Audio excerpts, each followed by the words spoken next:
Assalamualaikum warahmatullahi wabarakatuh. Salam guru penggerak. Saya Lukman Hakim SPD, calon guru penggerak angkatan 11 dari Kabupaten Banjar, akan memaparkan kesimpulan dan refleksi pemikiran Ki Hajar Dewantara pada modul 1.1 koneksi antar materi. Mari kita mulai dengan pertanyaan, apakah pendidikan dan pengajaran itu sama? Pendidikan dan pengajaran tidaklah sama. Pengajaran adalah bagian dari pendidikan. Menurut Ki Hajar Dewantara, pengajaran adalah proses pendidikan dalam memberi ilmu untuk kecakapan hidup anak secara lahir dan batin.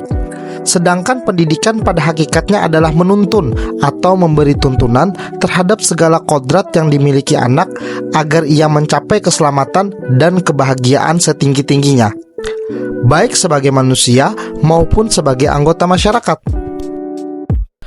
Pendidikan menciptakan ruang bagi murid untuk bertumbuh secara utuh agar mampu memuliakan dirinya dan orang lain serta menjadi mandiri.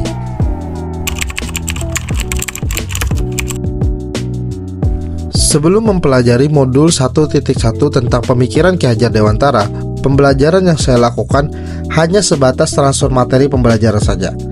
Saya menganggap ketuntasan dalam penyampaian materi lebih penting daripada memahami karakteristik murid. Biasanya, saya hanya melihat nilai dari aspek kognitif saja. Misalnya, mereka mengerjakan beberapa soal tugas atau asesmen. Jika nilai murid sudah mencapai KKM, dinyatakan bahwa pembelajaran sudah berhasil. Selain itu, saya beranggapan bahwa murid sebagai objek pembelajaran, sehingga pembelajaran terpusat pada guru, atau menggunakan metode teacher center. Sebelumnya saya tidak memperdulikan apakah murid sudah benar-benar paham dari apa yang saya ajarkan atau tidak, karena fokus saya lebih ke ketercapaian materi. Mengingat materi yang saya ajarkan cukup padat yang berkaitan dengan sosial masyarakat, saya pun meminta siswa untuk menghafal materi yang saya ajarkan, tanpa memikirkan bagaimana cara agar materi tersebut dapat dipahami dengan sepenuhnya. Sehingga saya sering merasa gagal jika banyak murid yang tidak tuntas setelah melakukan evaluasi.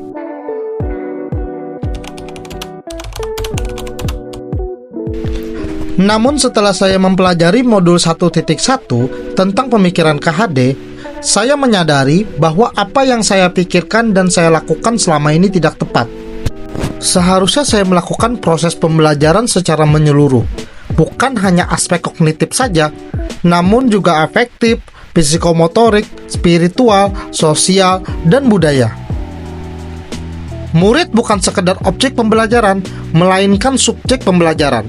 Artinya, murid memiliki kebebasan aktif, berekspresi, kreatif, berimajinasi, serta berinovatif sesuai dengan model dan metode pembelajaran dan media yang tepat. Guru seharusnya sebagai fasilitator dalam proses pembelajaran. Guru pun harus ikhlas, penuh kesabaran dengan segala ketulusan hati, agar terwujud pembelajaran yang menyenangkan dan berpusat pada murid. Selain itu, saya harus mempelajari karakteristik murid karena setiap anak dilahirkan unik, dengan kelebihan dan kekurangannya masing-masing. Saya harus menghargai dan mendukung karakter murid, memberikan kesempatan murid untuk tumbuh sesuai dengan kodrat alam dan kodrat zaman.